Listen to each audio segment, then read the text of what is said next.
السلام علیکم ورحمۃ اللہ وبرکاتہ۔ پیارے ساتھیوں، آج قصص الانبیاء میں ہم آپ کو نوح علیہ السلام کے بارے میں بتائیں گے۔ اعوذ باللہ من الشیطان الرجیم، بسم اللہ الرحمن الرحیم۔ نوح علیہ السلام۔ حضرت نوح علیہ السلام اللہ تعالیٰ کے پہلے رسول تھے۔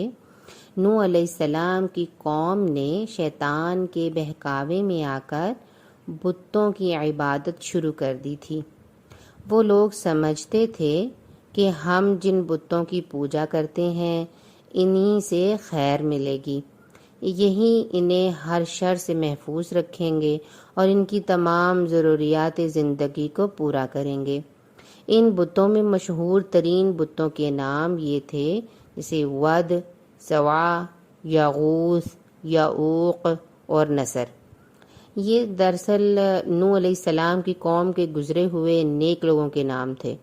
جب یہ نیک لوگ فوت ہو گئے تو شیطان نے ان کی عقیدت مندوں کو کہا کہ ان کی تصویریں بنا کر تم اپنے گھروں اور دکانوں میں رکھ لیا کرو، ان کی یاد تازہ رہے گی اور ان کی تصویر سے تمہیں نیکیاں ملیں گی۔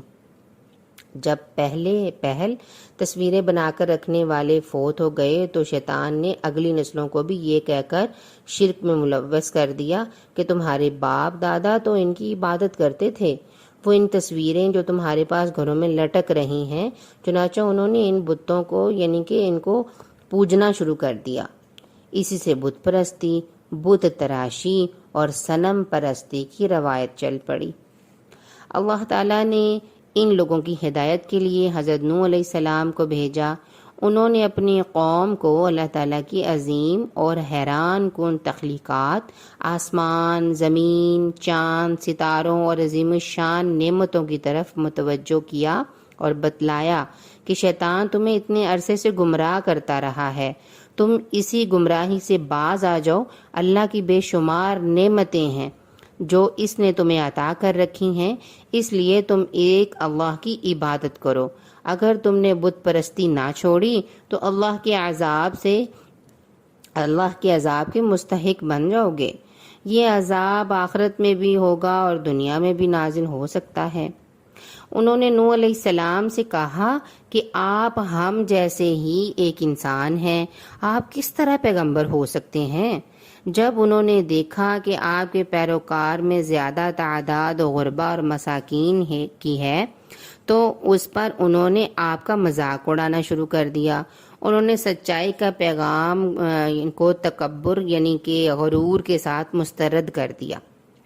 نوح علیہ السلام انہیں اللہ تعالیٰ پر ایمان لانے کے لیے دن رات تبلیغ کرتے رہے، کھلے طور پر بھی اور ان کی نجی مجلسوں میں بھی جا کر، اور وہ اللہ کی نشانیوں کی وضاحت کرتے رہے اور بتاتے رہے کہ اللہ تعالیٰ اپنی مخلوقات کو نئے سرے سے بھی پیدا کرنے کی قدرت رکھتا ہے۔ اس طرح وہ انہیں ختم کر دینے اور پھر دوبارہ زندہ کر دینے کی طاقت رکھتا ہے۔ حضرت نوح علیہ السلام جب انہیں اللہ کی طرف بلانے کی کوشش کرتے تو وہ بھاگ جاتے، جب انہیں اللہ سے مغفرت مانگنے کی تلقین کرتے تو وہ اپنے کانوں میں انگلیاں ٹھونس لیتے، سچائی کی بات کہی جاتی تو وہ کپڑے جھاڑ کر اٹھ جاتے۔ حضرت نوح علیہ السلام انہیں 950 سال تک اللہ پر ایمان لانے کی دعوت دیتے رہے، اور ایسا ہوتا رہا کہ ہر گزرنے والی نسل اپنے آنے والی نسل کو حضرت نوح علیہ السلام کی بات سننے اور حق کا راستہ اختیار کرنے سے منع کرتی رہی۔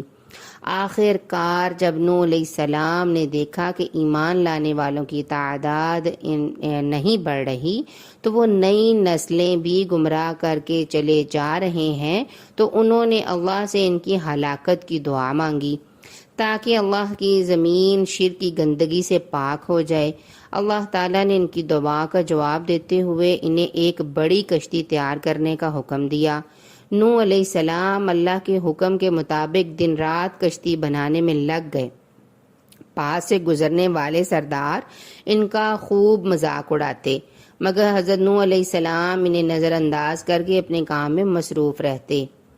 آخر عذاب کا مقررہ دن آ پہنچا۔ آسمان سے زبردست بارشوں کا سلسلہ جاری ہو چکا تھا اور زمین سے بھی پانی کے فوارے پھوٹ پڑے۔ حضرت نوح علیہ السلام نے اہل ایمان کو کشتی میں سوار ہونے کا حکم دیا اور ہر قسم کے جانوروں کا جوڑا جوڑا بھی ساتھ رکھ لیا۔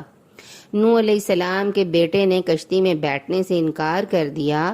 اس کا خیال تھا کہ پہاڑ کی چوٹی پر چڑھ کر اس طوفان سے محفوظ ہو جائے گا، لیکن وہ اس سے بے خبر تھا کہ اللہ کے عذاب سے کوئی نہیں بچا سکتا۔